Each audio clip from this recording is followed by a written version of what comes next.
Welcome to Green Talks. As you know, as sustainability advocates, we have this Green Notes project, and in addition to that, we recently launched Green Talks podcast series where we want to share knowledge in a format where we'll be inviting different guests across disciplines to discuss different aspects of sustainability.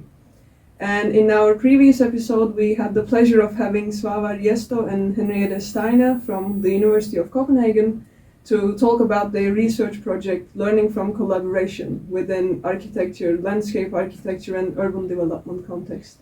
So if you haven't had the chance to listen it yet, now is the time. Maybe you can go back to our YouTube and Spotify channels to listen the episode. So having the wind on our back, talking about architecture, we will continue with design and sustainability today and discuss how design and well-being are connected, especially in this way of living, in this digitalized way of living today. So discuss this and explore this topic a bit more. I have amazing guests today, and I'm very happy that she's here today with me for this episode. Founder of Wallnut Creative Solutions Agency, Maria Helgstrand. Welcome to Green Talks. Thank you so much. It's just such a pleasure to be here, and it's always both interesting and so much fun discussing design and architecture and solutions with you. It's always on a positive note on how we can create a better future for us as human beings and the world in general. I'm also very glad that now we have this opportunity to also bring our talks and make it also available for the broad audience. So I'm super excited. Yeah, me too. So to start with, can you talk a little bit about your practice? Yes, I can. I've always, as a designer, been curious, of course, and always been very interested in what the connection is between technology, us as humans and our behavior, and then the society and how it works with us being such digital people and how we work around that. And what I've seen is a change of behavior for a very long time in us being in the public space together. So I created this design practice called Designing for Disconvenience, which gets people's attention because everything is about convenience and doing everything much quicker. And that's a good thing for some parts, you know? But I realized that the behavior that we were taking into the public space with our devices was not really fostering that much connection. It was actually more driving us away from each other. And we know from research and hardcore facts that just having a short conversation or just saying hi to people in our neighborhood or when we get our coffee in the morning or wherever we jump on the train or whatever we do, that really does heighten our well-being and also our social resilience. So looking into resilience and how we can work with that and create that in public spaces, that's something that I'm super interested in. And we've been doing that for a long time with spatial design. We've had the privilege to work with some of the most innovative Danish companies here in Copenhagen. It's always been about collaboration, creating community, and also looking into how we can give them more space and opportunity to be much more creative. What we saw when creating these interior design projects were that people were thriving. They were having time together off their screens.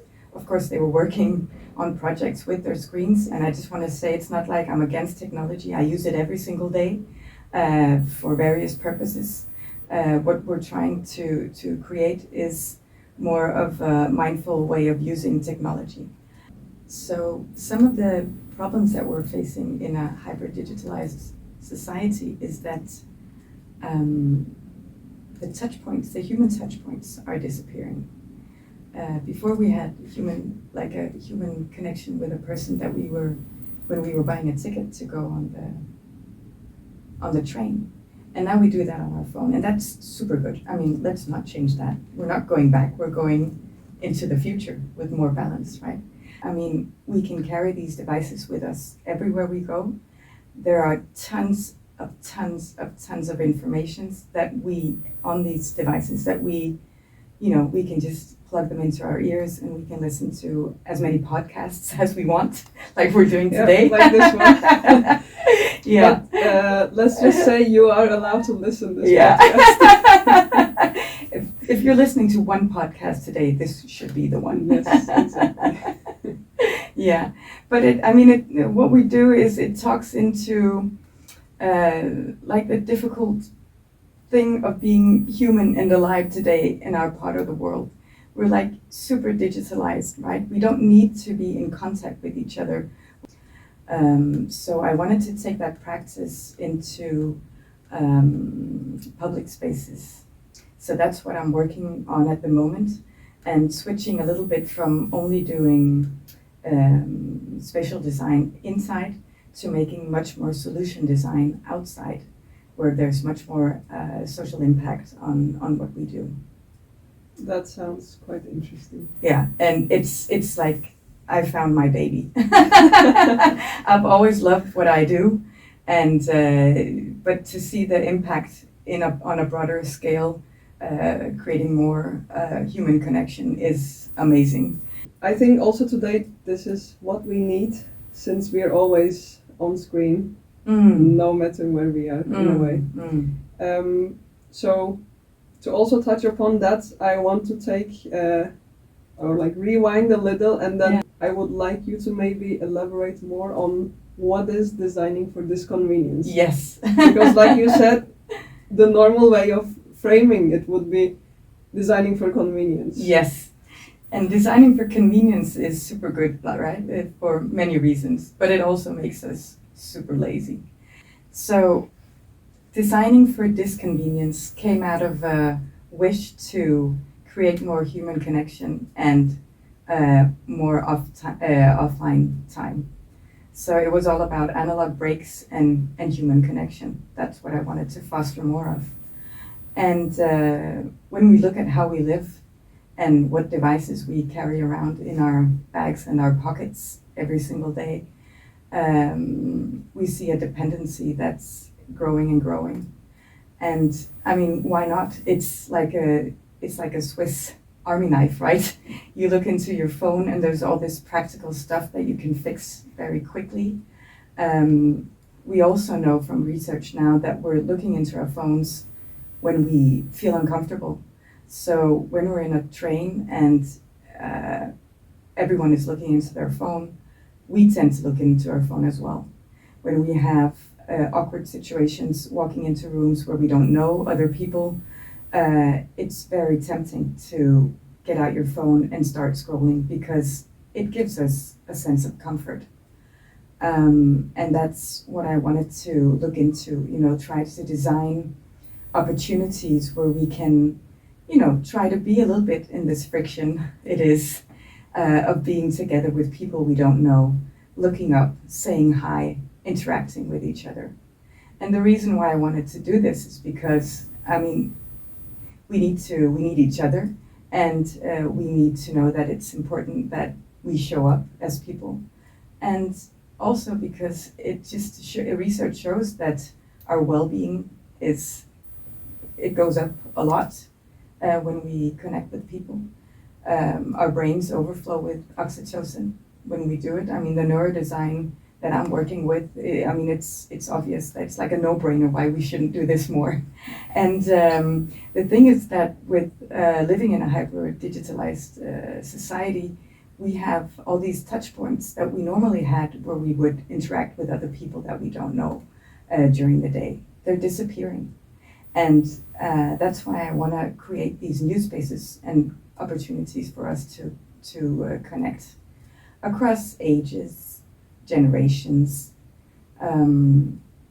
lifestyles and situations as well, because it just gives us so much. And I mean, being in this friction and just staying there and having conversations with people we don't know, eye contact and all of this, that's becoming more and more rare, is something it's giving us, when we dare stay there in that friction, that's when we actually create more resilience within ourselves, less anxiety, and also societal resilience, because when we interact with each other and the oxytocin starts flowing, we get much more comfortable with each other, we trust each other more.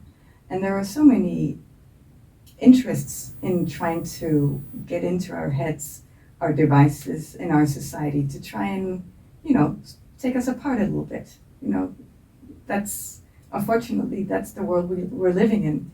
And looking into how we can create a more resilient society with more trust, and work away from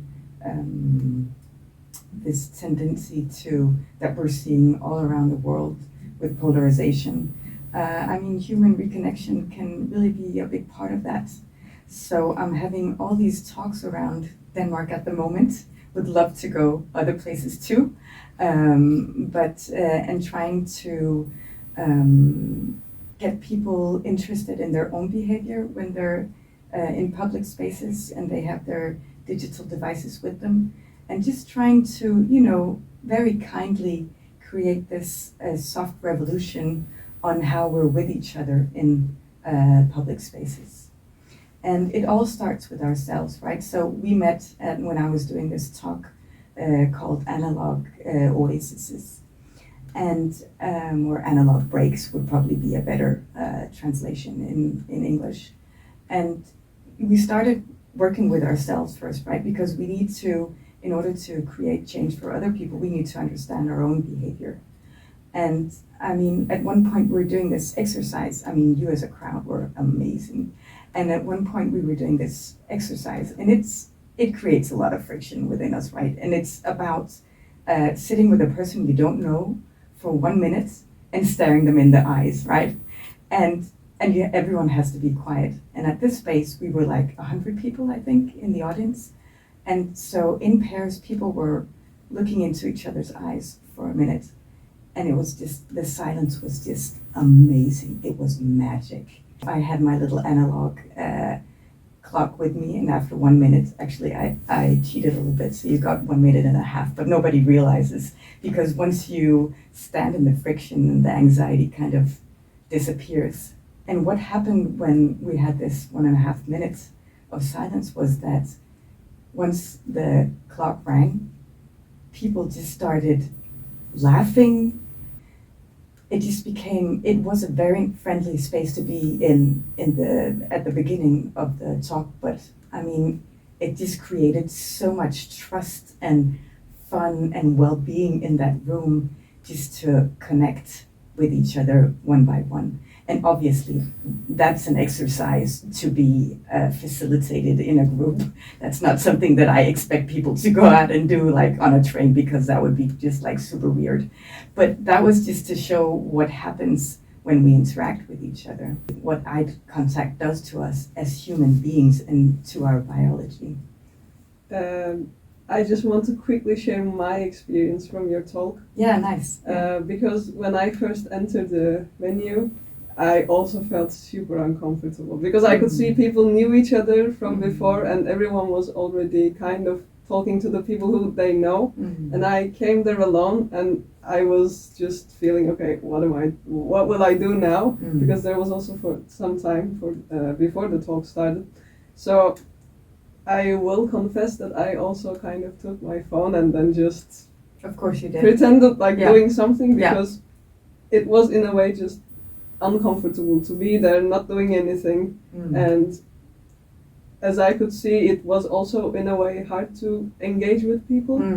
But when you started the talk and actually introduced those like small practices, everything just turned all the way around. And then I was like, I'm super glad I came to this talk. Very nice, yeah. And I mean, that's what my work mainly is about now. It's about giving these talks and inspirations and making these strategies for how we can interact with each other. And listen, everyone is just human. And the device that we carry with us in our pockets is designed by some of the best human designers and psychologists in the world in Silicon Valley. So it's just human to reach out for your phone for comfort and relief when you're standing in an uncomfortable situation. And I love that you say that because you say it as if it's a confession. But let's just be clear about this. This is just super difficult for everyone. And what we're trying to do is not be like with pointed fingers saying you shouldn't have more screen time than you have, or you have too much screen time, or you spend too much, you dig into your phone once you feel uncomfortable, because that doesn't work. We know that from research, right? So what works is designing situations and creating more and more awareness on how this technology is invasive. It starts with your own behavior, and then we can create change that has effects on other people too. But the interesting thing about this taking our phone out is that while you're standing there on your phone, you're actually also signaling to the world that you don't want to talk to them. And that's what we call a privatization of the public space, right? So when we're moving around the public space with our headphones on, or you got the tech neck, which is like the tilt you have on your neck when you're looking into your screen. That's called a tech neck. Did you know that? No, but now I know. We're signaling, I'm not really interested in you, or I'm too busy to have a conversation with you. And in Danish society, we have a word called a negative politeness. And that's the Danish way of giving people space. So when we see that people are occupied with something else, we're like, okay, I better leave you alone. So we don't go in and interrupt people looking down on their screens or being on their phones or like headphones. They're not getting the analog breaks, and we're missing out on the human connection that we can have. Brief interactions. I mean, like I said before, it's super good for our well-being, and also for our trust for the people that we are around. And I'm not saying that everyone should always have a conversation with each other, but even just the brief eye contact and the head tilt, which for some people that are quite lonely is a super important thing, is not happening. And the reason is that technology might be invasive in our behavior. It's also quite contagious the way that we use it. And this brings me on to the phubbing, which is it's a word that's like two words connected. It's phone and snubbing, right?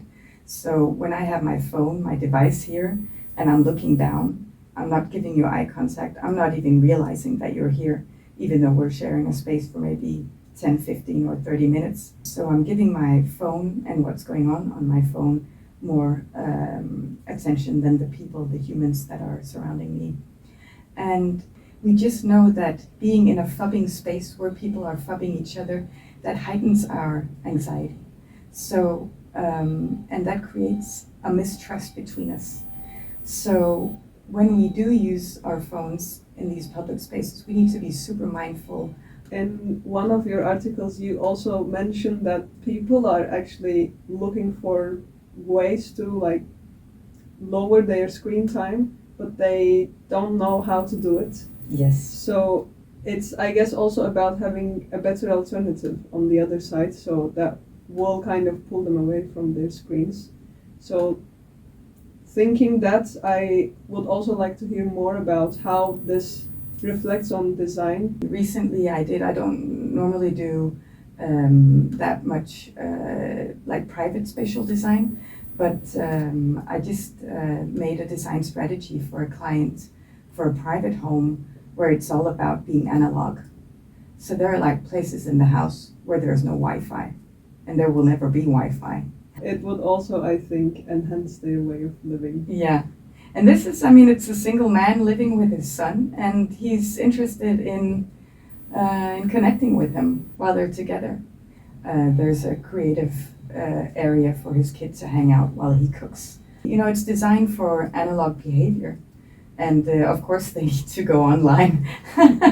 It's not like that, and it's never, I say enten eller in Danish. I mean, it's not either or nothing. It's just, you know, we just need to design for analog breaks too.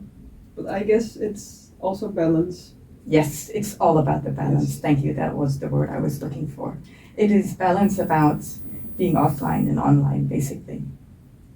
Like the example you gave was interesting to also get more insight into how you work with creating spaces. Can you share more of your projects in this context? Yeah. So we did a restaurant on Christianshavn where we wanted to create a more meaningful food experience that was also super social. So we wanted the guests in the restaurant to have this analog dinner situation. You know, you choose to go into a restaurant. You choose the people that you go who you go with, right? You book the table and everything. And what we were trying to do with the strategy there was to take away any kind of digital distractions and make sure that people had a meaningful experience with the people they chose to go to this restaurant with, where they could engage in the senses, you know, when they eat, have these conversations with deep, meaningful conversations that you have when they're uninterrupted. And we put up this box by the entrance where you could, it was like a phone hotel, and I use them almost in all designs now. It's an option for people. It's never something that is forced, but it's an option for the guests to come in and have an analog dinner experience. So the guests were inspired to put their phones, and you can charge your phone, and that's one of the things, I mean, everyone is so scared when they're concerned with batteries nowadays. So we thought, you know, one of the things that could be interesting for people to leave their phone in this box within the phone hotel that we called it, was that you can charge it. And you go to your table and you have this very nice analog experience with the people that you chose to go there with. This was, of course, it's very based on a neurodesign and what happens with us when we connect, what happens with our senses when we're not busy taking pictures of our food, and what happens with us when we just sit there uninterrupted for a long time. So we wanted to create this experience that was like playing with all senses in our nervous systems and our human connection. It's been a huge success. So it's not just designing the space, but also designing the experience. Yes, it's very much about designing the experience. I mean, this space is very much, I mean, of course, I'm very much into aesthetics and design in that sense, but I'm actually more interested in what design can do for us as humans. And we know that when we design memorable experiences, or we design spaces for memorable experiences that people take home with them, then they come back. So it's not just it's not just about giving people experiences. It's also about making them come back, and that's good business. That's something that I'm also very interested in, is to always make this good business, because otherwise, if I can't introduce my clients to these neurodesigns and this behavioral design solutions that we make, and tell them that it's also good for their business, then they're going to think that it's like, yeah, it's nice to have, but it's not need to have. But the thing is, this is actually need to have, because people are super concerned now about screen time for themselves and for their kids. And one of the funny things we're seeing in this research is that all the grown-ups, that's what I meet every time I get a talk about this or have this conversation, all the grown-ups are very concerned about the young people because they have a lot of screen time. What they don't know is that the young people think that the old people have too much screen time. So we have a very broad audience and a critical mass that we can look into business-wise as to how we can create these solutions, these analog solutions for people to come and join in on. So we're actually, that's why it's a solutions agency. We're creating these solutions for people because they know that they need to have less screen time. They just don't know how, because we're super addicted to our screens. I know you recently worked on this, I would maybe phrase it as social experiment in trains in Copenhagen. Yes. Can you also talk about that a little? Yes, I would love to talk about that. That's like my heart project. Yeah, amazing. Well, basically, my best friend Signe, she lives up north, so I take the iconic S trains. So what I realized was that people were sitting there on the train, next down, not really interacting with each other. So basically, it was a result of people phubbing each other, like we talked about before, the phone snubbing.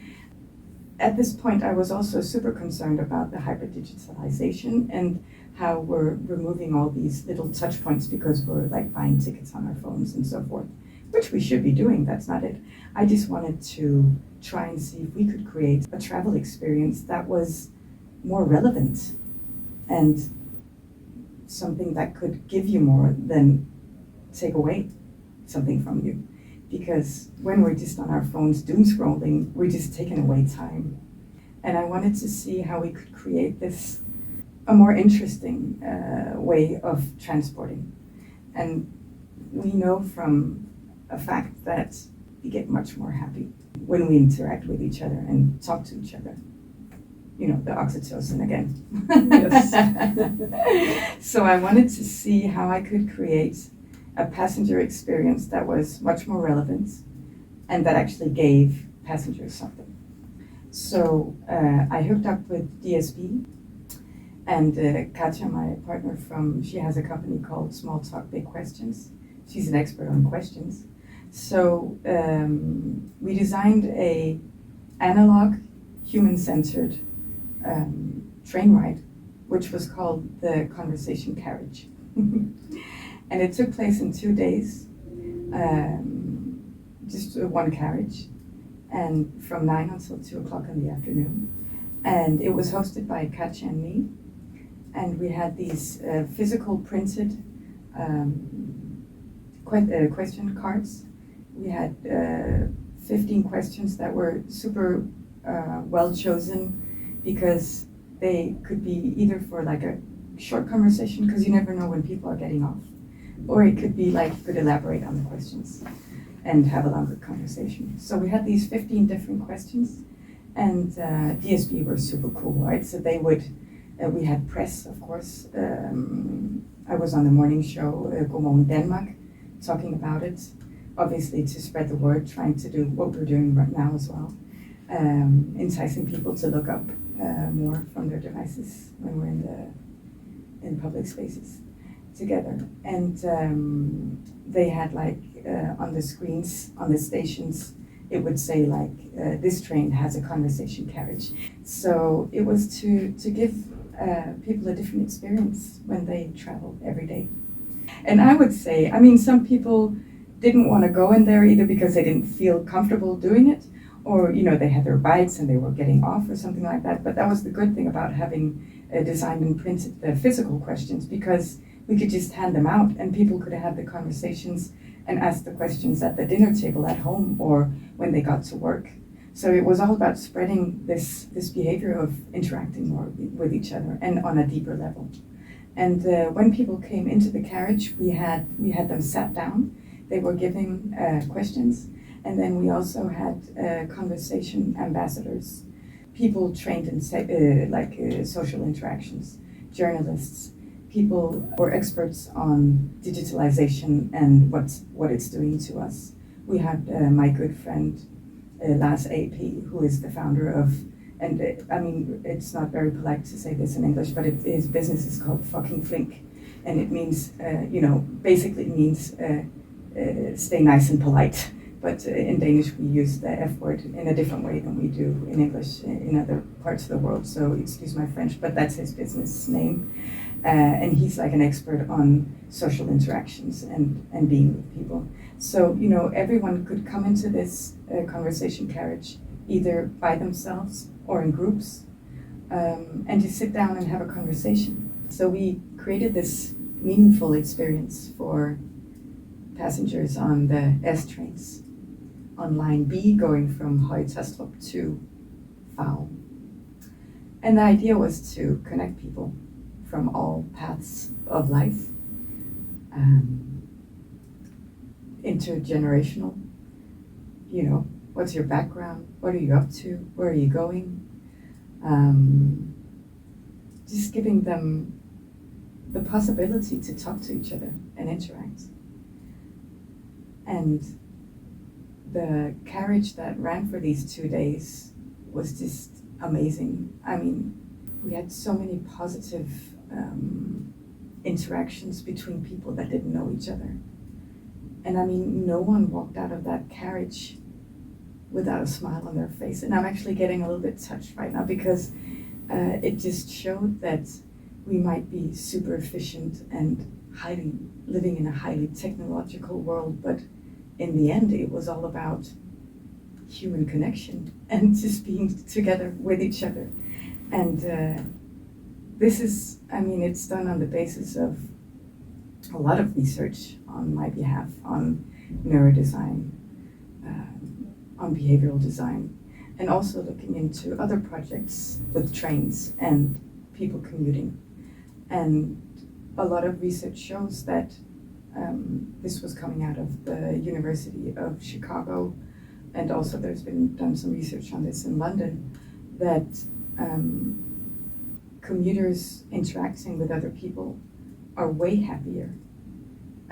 They're way much more productive when they go to work, and they feel more well rested when they get to work if they're interacting with other people. And that's just such a interesting thing to look at, because when we look at our screens now, we tend to think that we're having a break, but actually we're not. Our brains are just like frying. So when we get to work, we tend to be quite exhausted. And then we need to go onto our screens and be productive. This is of course about, you know, it's about spatial design, but it's also about experience design and how we can take these spaces that we already have, put some human interaction into it, and then see what happens. And for these 2 days that we were running the conversation carriage, it was just human magic. One of the interesting things is that one of my girlfriends takes a train in every day, and on this route B, and she documented what was going on in the conversation carriage when we were not hosting it, Katja and I. And even though we had inspirational questions on the windows of the compartment, we had the word samtalekopi, which means in English conversation carriage, and there was still a lot of press about it, and it was announced on the speakers in the train. People didn't interact with each other. I have documentation of people sitting, technic again, not interacting with each other. And what this really shows is that we need to design way, way, way more for human hosting. But I guess we can say that's the power of holistic design, maybe. Because then, as you said, it provided this safe space for people to interact with each other. Because maybe otherwise, when you're not facilitating it, they maybe feel awkward asking questions. Yes. They maybe want to actually ask questions, Yes. but they don't know how the response would be. Yeah. But when you have this safe space, it's way easier. And once, I guess, we manage to change the human behavior, so it will actually become the natural way of interacting with people. Maybe. I'm super interested to see where we are in 10 years. We're just getting more and more into our devices. We're very dependent on them, and we're also hooked on them. So I think for a long time we will need human hosts enabling these kind of talks and interactions. But let's see. I mean, we have supermarkets chains. One supermarket chain here in Denmark that just opened in Copenhagen, where they don't use self-checkout counters for people because they want the human interaction, because they know that for a lot of people that's when they come back. But let's see where we are in 10 years. It's very interesting. And I think one of the things or expressions that we haven't touched upon yet is nomophobia. The feeling of anxiety that we all get, or a lot of us get, when we're away from our phones. Just to highlight how much our phone, it's invasive in our nervous system as well. So creating these spaces where it's safe to be away from your phone and where you can stand in the friction of the nomophobia is something that's what I do for a living now, and it's only becoming a bigger market. And it makes me super happy because it's something that creates more balance and more well-being and stronger societies. But again, it starts with ourselves all the time. And you need to be super aware of your own behavior to start creating balance in the behavior that you have with your tech when you're interacting with your tech in shared spaces. So I guess maybe this is also a great point where we can also tie all what we talked into creating more sustainable societies. How is it related, well-being and design? And also when we talk about what will happen in 10 years, we don't know which way it will go, but what would be more sustainable? Huge question, right? Yeah. Super interesting. I love it. When we create these solutions, we're always interdisciplinary teams looking into behavior and how we can create this kind of change. The most important thing, or what's been driving me to work with this, is that we've for so long been talking about people not being happy, stressed out, lonely. And when I look into what's causing a lot of this loneliness, a lot of it is about our, how we use tech and our behavior around it, both when we're on our own and also when we're in the public spaces. At the same time, I've been researching on what it does to us when we're not interacting in the, what are we missing out on, basically? And then from that point, trying to create the change through design. It's win-win when we interact with each other and when we think about our habits and try to stay away from our screens for a while. It's win-win on a social, from a social perspective, because we feel less lonely, we feel more connected. From a neurodesign perspective, there's the oxytocin flowing into our brains at the same time when we're interacting with each other. If we want to create more well-being, we need to look at it holistically. We can't just say that the psychiatric system is overwhelmed here in Denmark and people are not feeling well. We need to look into why.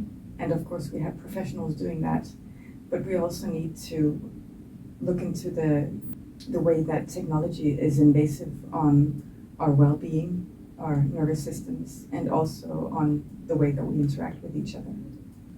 Yeah, and because tech has become so invasive in our nervous systems, in our way of being with each other,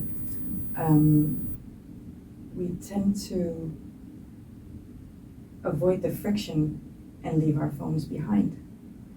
And when you can't stand in that friction, when you keep staying online and diving into your phone when you feel uncomfortable, you're just going to get more and more addicted to it. And it's when you stand in the friction of not having your phone up that you sort of let go of the addiction. And also we know that it reduces stress and it also reduces anxiety. So a big part of having analog breaks and being more in interaction with the people around you is actually an answer to all of the stress and the negative feelings that people are walking around with now. We're just not talking about it that much. We're talking a lot about how people are not feeling well, how the psychological system is super overburdened, but we're not really talking about solutions, not that much anyway. I mean, there's a change coming around. You know, people are trying to change the legislation around children and SOMI and tech devices and so forth. So, I mean, it's coming. It's the wave is, we're already riding a little bit on the wave. But basically, we have to work much faster. Also in the way that we make designs and solutions for addressing these issues. So, you know, we have this group of people in our society, and it's a big group, feeling lonely, and the loneliness is just going up. And it's a lot within the younger generations and the older generations, right? And the thing is, like, if we're not recognizing each other in the public spaces, you know, just looking up, having eye contact, you can look down again. Then what, does it even matter that we show up?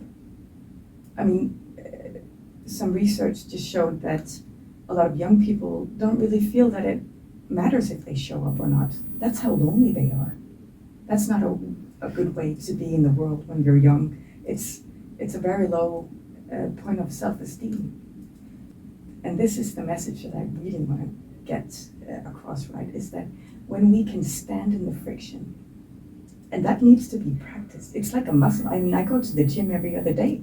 I do my yoga, all of this, to stay fit in my body and in my head, which can be quite chaotic at sometimes. But I mean, these social muscles, they need to be trained. And that is what we wanted to do with the design for the conversation carriage.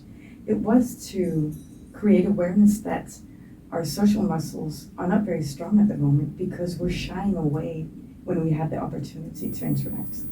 And when we do that, it doesn't matter if we show up. It's like we're ignoring each other. And the interactions that we have are not very positive because it feels like when we're fubbing each other, like we talked about before, and we're just moving around, but we're not really present in the room, we tend to get annoyed that people aren't moving. But people aren't moving because they can't hear you or they can't see you because their senses are into their phones and into listening to something, right? So all of this ignoring each other in the physical space is making human beings doubt if it matters if they show up. And I think that's a part where we really, really need to start creating and designing situations where people interact more, where they can have analog breaks, where it actually matters that you show up. And when you leave there, you feel better than when you came, right? But all of this is tied up to a lot of different factors, of course. And I'm talking about, you know, mental health, like it's something we can just fix like this. It's not. This is just one of the solutions to many, many, many ways of going about this. And again, it has to be cross-functional, right? In the way that we go about creating much more well-being and a society that's much more sustainable and stronger. I guess what I'm trying to do is to create a soft revolution. And I mean, don't mistake when I use the word soft, because there's nothing soft about it. We can use design to create immense impact on well-being and also on societal resilience. If we think about how we design with humans as a center, where we have hosts curating a social area where people feel comfortable in coming in and being offline and together with other people. I mean, there's a huge revolution going on right now in the Netherlands. It's a company called the Offline Club. The Offline Club is all about human connection and analog breaks. And what it is people showing up at a space, putting away their phones, so they're like working with their nomophobia, and and it's a FUB-free space if you want. And they go into all these analog activities together. Either they just sit and read for themselves or by themselves, or they play board games, or they listen to music, or they talk and drink wine or coffee or tea or whatever they prefer. But basically what they're doing is they're paying to go to a space to be off their phones, which is super interesting and something that I would love to do much more of here in Copenhagen as well and worldwide, because everyone marvels when they come out of these spaces, when we're off our phones, when we're being present. That's where all the magic happens. And that's, I think, the offline club is part of the future. I mean, now that we say, looking into 10 years, what will 10 years be like? First of all, technology will have changed, so we won't have devices that we stare into. It will be pins and things like this on our clothes instead, and AI will be much more something that's like, it's our buddy on our shoulder. It won't take away the eye contact that we have with the people around us and so forth. So, I mean, tech is also looking into how we can be more mindful about this, that's for sure. So mindful tech is one thing that we're looking into. And also the fact that it's quite cool to be capable to be analog. That will be something that will be very cool in the future. So training your analog skills is something that will be quite high on the radar amongst especially young people. There's always like a pushback on every trend, right? And that's what I see when we look into the future. You know, like a permanent conversation carriage from DSB. No pressure, DSB. Or maybe slightly. Yeah, just a slight pressure. I know they'll be listening later. Spaces that we go into, public spaces where, you know, you sit on a bench and it's designed for conversation, and you have your little device hotel next to where you can charge it and leave it there for a while. Actually, I think if we can, you know, just start to create much more awareness, you know, we know that we're too much on our phones. We know that mental health is down. We know that society is a little challenged when it comes to us interacting in it. What we need to do now is figure out to create solutions and experiences where we try to solve these problems. And they can never stand alone. They need to be with all other kinds of solutions to these problems. But I really, in my soul, believe that we can create a brighter future if we start thinking into design where we create these spaces. Fubbing free, you know, stand in your nomophobia, own it, be in the friction of being without your tech, look up, start with yourself. And I mean, that's when the magic starts. I think that was a really nice wrapping of what we talked during this episode. It takes practice, obviously, to change your behavior. For everyone. Yes. I mean, it's not something that's done like this. And that's why we as designers need to create these solutions. We're addicted to our screens. And we're privatizing the public space. You know, it's so difficult for us to behave differently. And that's the whole cognitive dissonance. You know, we all know that we have to behave differently with our phones, with our tech, but we don't know how because we're like super addicted. So we can maybe call everyone for action. Yes. We need society to take that action, not just individuals, but we need this whole collaboration, as you said. Yes. From every single part of the society to kind of take part in this. And I mean, we're happy to work with anyone who's interested in this agenda, right? Because we need to create this change and we need to do it quite fast and in many different ways. So it's communicating our habits, trying to create awareness. It's designing solutions in public spaces, enabling it with hosts so we get the human interactions flowing. There's a lot of magic to be found. Well, after our talks, I also felt more self-conscious about my behavior in public spaces. Oh my goodness, I hope I didn't, I wasn't too, because the one thing that's super important is not to be, lecturing or pointing fingers at other people's behavior. What happened? No, it's just like when I'm at station, for instance. Yeah. I walk there every day almost. Uh-huh. But after talking about these with you, I also became, like I said, more conscious about what I'm doing, if I'm interacting with people. If I'm doing it, how am I doing it? Is my headphones annoying people? Or I just became more conscious in a way that I started thinking about my behavior. Then, because when you also realize how you behave, then you have the power to change it if you want to change it. So I would say that was a positive impact on me. Interesting. That's super interesting. So maybe I hope we also managed to plant the seeds to I our hope so too. audience's I really brains. do. Yes. Yeah, for sure. Yeah, we just gotta go for it. Yes. But this was a very lovely conversation once again.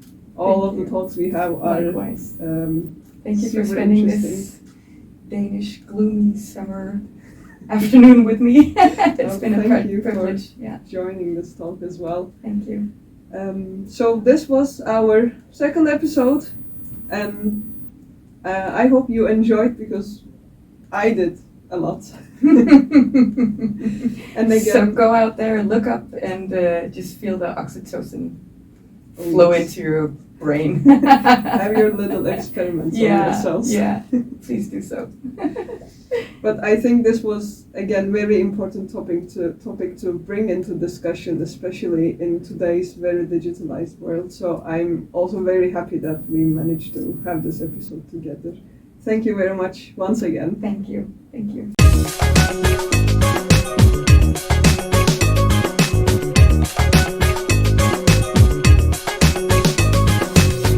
This was super nice. High five.